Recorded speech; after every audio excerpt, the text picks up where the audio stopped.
చలో CM camp office ముట్టడికి సమగ్ర శిక్షణ కేజీబీవీ అవుట్ సోర్సింగ్ ఉద్యోగులు ప్రయత్నించారు. పోలీసులు వారిని అడ్డుకోవడంతో వాగ్వాదం తోపులాట జరిగింది. కూటమి ప్రభుత్వానికి వ్యతిరేకంగా పెద్ద ఎత్తున నినాదాలు చేస్తూ ఉన్నారు. సమగ్ర శిక్షణ కేజీబీవీ అవుట్ సోర్సింగ్ ఉద్యోగుల ర్యాలీకి అనుమతి లేదంటున్నారు పోలీసులు. చాలా రివాజ్గా ఉద్యోగులను అడ్డుకునేందుకు భారీగా పోలీసులు మోహరించారు.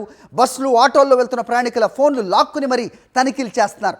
ఎన్నికల్లో ఇచ్చిన హామీని అమలు చేయాలని డిమాండ్ చేస్తున్నారు వాళ్ళంతా. ఏపీలో 28,000 మంది సమగ్ర శిక్షణ కేజీబీవీ అవుట్ సోర్సింగ్ ఉద్యోగులు ఉన్నారు.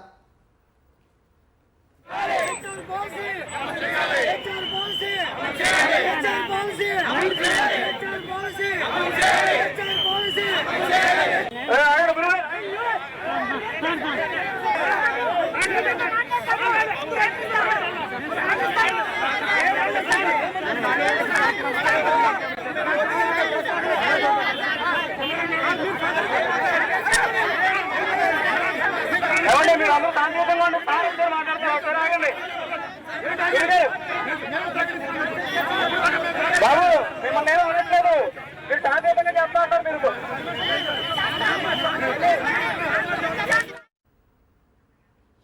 రైట్, ఈ ఆందోళనకు సంబంధించి పూర్తి డీటెయిల్స్ మా ప్రతినిధి సురేంద్ర అందిస్తారు. సురేంద్ర, చెప్పండి.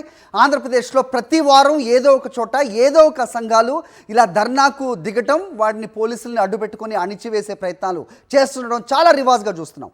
ఏంటి ప్రస్తుతం అక్కడ పరిస్థితి? 28,000 మంది ఉద్యోగులు వాళ్ళకి ఇచ్చిన హామీని అడుగుతున్నారు నెరవేర్చమని. ఏంటి మీ దగ్గర ఇన్పుట్స్? ఏం జరుగుతుంది అక్కడ?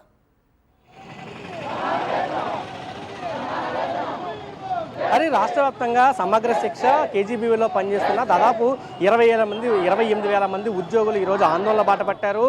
ప్రభుత్వం ఇచ్చిన హామీని అమలు చేయాలంటూ వాళ్ళంతా కూడా ఆందోళన చేసిన నేపథ్యం కనిపిస్తుంది. మార్చి నెలలో ఆందోళన చేసిన సందర్భంలో ప్రభుత్వానికి 2 నెలల సమయం ఇస్తున్నాము, ఈ 2 నెలల సమయంలో కనుక ప్రభుత్వం స్పందించకపోతే మే 15వ తారీఖున విద్యాశాఖ మంత్రి కార్యాలయాన్ని ముట్టడిస్తామంటూ ఇప్పటికీ వాళ్ళంతా చెప్పారు. పాదయాత్రగా వెళ్తామని చెప్పారు. అయితే ఈ నేపథ్యంలో పోలీసులు ఎక్కడికక్కడ వాళ్ళంతా కూడా అడ్డుకుంటున్న పరిస్థితి కనిపిస్తుంది. ఈ నేపథ్యంలో రోడ్డు మీద వాళ్ళంతా కూర్చొని బైఠాయిస్తున్నారు. మా సమస్యను పరిష్కరించాలంటూ వాళ్ళంతా కూడా డిమాండ్ చేస్తున్న పరిస్థితి మనం చూస్తే మొత్తం ఇతర ప్రాంతాల నుంచి, అంటే రాష్ట్ర వ్యాప్తంగా ఉన్న అన్ని జిల్లాల నుంచి కూడా సమగ్ర శిక్ష అదేవిధంగా కేజీబీలో పనిచేస్తున్న వీళ్ళంతా కూడా ఇక్కడికి వచ్చిన పరిస్థితి. అయితే పోలీసులు కూడా పూర్తిగా బారికేడ్లు వేసి ఇక్కడ అడ్డుకున్న పరిస్థితి, ఎవరిని కూడా వెళ్ళొద్దంటూ కూడా వాళ్ళు చెబుతున్న పరిస్థితి కూడా కనిపిస్తుంది.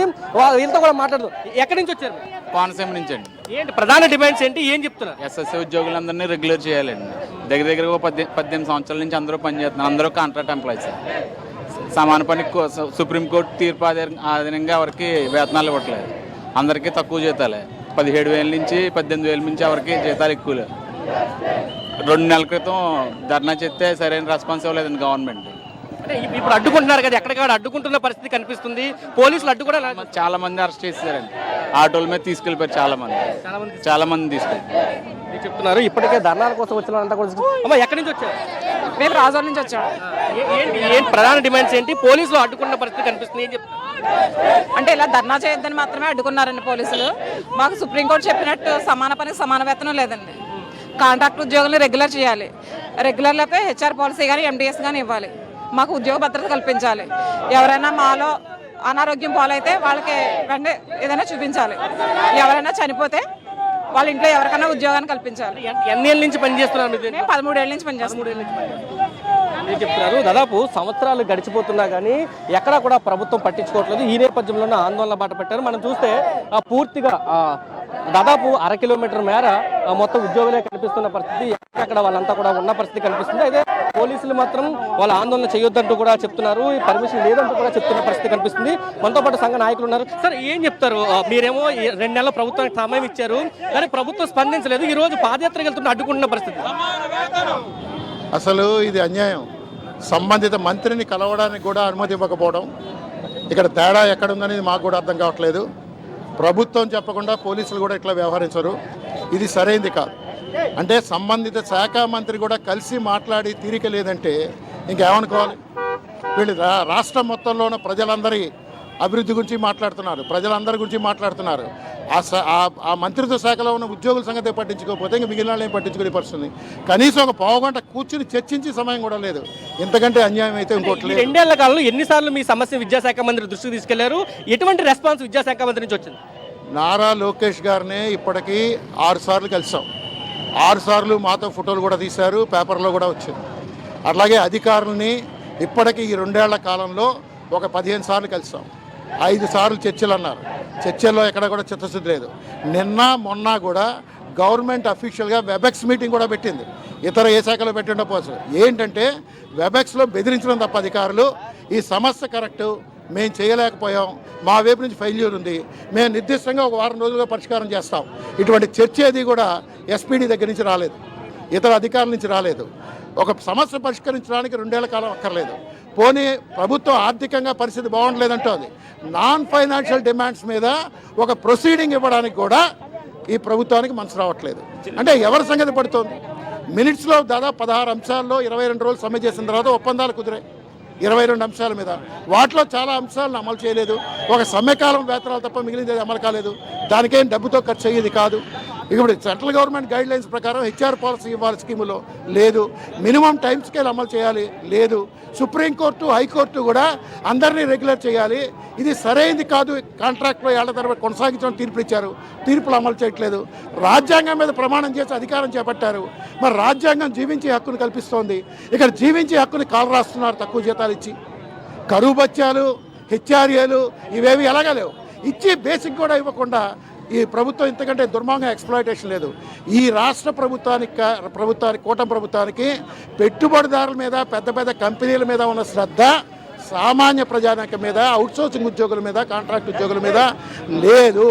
ఎప్పటికైనా ఇది మార్చుకోవాలి. మీరు అధికారంలో రావడానికి కారకుల్లో కాంట్రాక్ట్ అవుట్సోర్సింగ్ ఉద్యోగులు, ఇతర రెగ్యులర్ ఉద్యోగులు కూడా ఉన్నారు. ఈ సమస్యలు పరిష్కారం చేయకపోతే కనుక ఇది సరైనది కాదు, మీకే మంచిది కాదని చెప్తున్నాం. ఎప్పటికైనా సమగ్ర శిక్షతో సహా అందరికీ ఎంటీఎస్ అమలు చేయాలి. ఏం చెప్తారు? పాదయాత్రను అడ్డుకుంటున్న పరిస్థితి, ఇక్కడ కూడా కూర్చోవద్దు వెళ్ళిపోవాలి అంటూ కూడా పోలీసులు చెప్తున్న పరిస్థితి. ఇప్పుడు ఈ రాష్ట్రంలో టీచర్లు రోడ్డు మీద కూర్చున్నారు. కాంట్రాక్ట్ అవుట్ సోర్సింగ్ లో పనిచేస్తున్న టీచర్లు, కేజీబీలో పనిచేస్తున్న టీచర్లు, హై స్కూల్లో పనిచేస్తున్న టీచర్లు, కీలకమైన విద్యాశాఖలో కీలకమైన అడ్మిషన్ సిబ్బంది అంతా ఈరోజు రాష్ట్ర వ్యాప్తంగా వచ్చి వాళ్ళ కుటుంబ సభ్యులు వచ్చి రోడ్డు మీద కూర్చున్నారు. ఈ పాదయాత్రలో కేవలం ఉద్యోగులకు సమస్యలు చెప్పాలనే ఉద్దేశంతో తప్ప ఇంకే ఒక్కరి ఉద్దేశంతో కాదు. మా క్యాడర్ అందరినీ కూడా అడ్డుకునే ప్రయత్నం చేస్తూ ఉన్నారు. క్యాడర్కి సహకరించాలి. మేము ఎన్నికల ముందు ఇచ్చిన హామీలు అమలు చేయాలని అడుగుతున్నాము, రెగ్యులేషన్ చేయాలని చెప్తున్నాము, గౌరవ సుప్రీంకోర్టు హైకోర్టు తీర్పులను అమలు చేయాలని చెప్తున్నాము. ఎక్కడా కూడా ప్రభుత్వానికి వ్యతిరేకంగా జరగడం లేదు. శాంతియుతమైన ర్యాలీ జరుగుతూ ఉంది. మా కుటుంబాలతో సహా మా సమస్యలు మంత్రి గారికి చెప్పేందుకే విజయవాడ వచ్చాం. ఈ రకంగా అడ్డుకొని ప్రకాశం బ్యారేజ్ రోడ్డు మీద మొత్తం టీచర్లందరూ కూడా నిలబెట్టారు. ఇదే టీచర్లకు ఇచ్చే గౌరవం అని చెప్పి ఈ ప్రభుత్వాన్ని అడుగుతా ఉన్నాం. ఎక్కడి నుంచి వచ్చారు మీరు? అమలాపురం, అంబేద్కర్ కోనసీమ జిల్లా. ఏం చెప్తారంటే ప్రభుత్వం హామీలు ఇచ్చింది కదా 2 ఏళ్ల కాలం నుంచి, ఎన్నిసార్లు ఇప్పుడు కలిసారు, ఏం చెప్తుంది? ఇప్పటికి మేము సుమారు ఈ ప్రభుత్వం వచ్చి 2.5 సంవత్సరాలు అయిన ఈ సందర్భంగా కనీసం 10 సార్లు మేము ఈయన విషయానికి దృష్టి తీసుకువెళ్తే మాకు ఏ విధమైన న్యాయం జరగట్లేదు. ఈవేళ మేము పాదయాత్ర చేయడానికి వెళ్తుంటే దానికి కూడా ఎటువంటి మాకు అవకాశం ఇవ్వకుండా డిపార్ట్మెంట్ వారు అడ్డుకోవటం. మేమేమి దొంగలం కాదు, మేము టీచర్లు. సుప్రీంకోర్టు ఈ మధ్యన ఇచ్చింది, వాళ్ళ కూడా పూర్తి స్థాయి ఉపాధ్యాయులే, వాళ్ళకి ఫుల్ శాలరీ ఇవ్వమని. కానీ ఈ ప్రభుత్వానికి ఏమీ పట్టడం లేదు. కనీసం ఈ ప్రభుత్వం వారి కుక్కలకి ఎంత ఖర్చు పెడుతున్నారు, నెలకి ₹1,00,000 పైన పెడుతున్నారు. మాకు కేవలం 17,000 రూపాయలు ఇచ్చి ఈ జీవితాలని చాలా దుర్మార్గమైన స్థితిలో నడిపిందని ఈ ప్రభుత్వాన్ని మీ మీడియా ముఖంగా ఖండిస్తున్నాను నేను. చెప్తున్నారు. మనం చూస్తే పూర్తిగా ఒక్కొక్కరుగా ఇక్కడ చేరుకుంటున్న పరిస్థితి, వచ్చిన వాళ్ళని పోలీసులు అడ్డుకుంటున్న పరిస్థితులు కూడా మనకి అక్కడక్కడ కనిపిస్తుంది. అయితే ప్రభుత్వం ఖచ్చితంగా మమ్మల్ని పాదయాత్రకు పంపించాలి, లోకేష్ ఇంటికి పంపించాలి, లోకేష్తో మాట్లాడించాలి, ఇచ్చిన హామీలు అమలు చేయకపోతే కనుక ఖచ్చితంగా మా ఆందోళనని తీవ్రతరం చేస్తామంటూ కూడా వాళ్ళు కూడా చెప్తున్న పరిస్థితి కనిపిస్తుంది. ఒక పక్క పోలీసులు చర్చలు జరుపుతున్నారు నాయకులతోటి, తక్షణం ఇక్కడి నుంచి ఖాళీ చేయాలంటున్నారు. ఎందుకంటే వీఐపీ మూవ్మెంట్ ఉంటుంది కాబట్టి ఇక్కడ కొంత ఇబ్బంది ఎదురవుతుందంటూ వాళ్ళు చెప్తున్నా. మాకు ఇచ్చిన హామీలను ఖచ్చితంగా అమలు చేయాలంటూ కూడా వాళ్ళంతా కూడా భీష్మించి కూర్చున్నారు. ఎట్టి పరిస్థితి ఇక్కడి నుంచి కదిలేదు లేదు అంటూ కూడా వాళ్ళంతా కూడా ఆందోళన చేస్తున్న పరిస్థితి మనకు చాలా స్పష్టంగా కనిపిస్తుంది.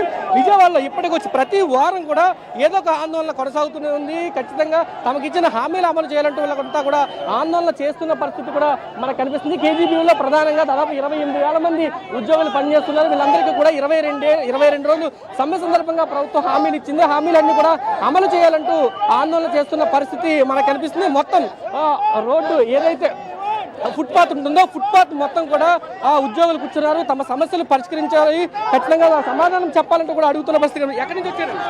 చిత్తూరు జిల్లా. ఏం చెప్తున్నారు? మేము గత 13 ఏళ్ళకి పనిచేస్తున్నాము. మాకు ఎంటీఎస్ చేయలేదు, రెగ్యులేట్ చేయలేదు, హెల్త్ కార్డు ఇవ్వలేదు, భద్రత లేదు. అడుగుతూనే ఉన్నాము. ఆ గవర్నమెంట్ అడిగాము, ఈ గవర్నమెంట్ అడుగుతున్నాము, కానీ ఇంతవరకు మాకు ఏమీ వాళ్ళు స్పందించలేదు.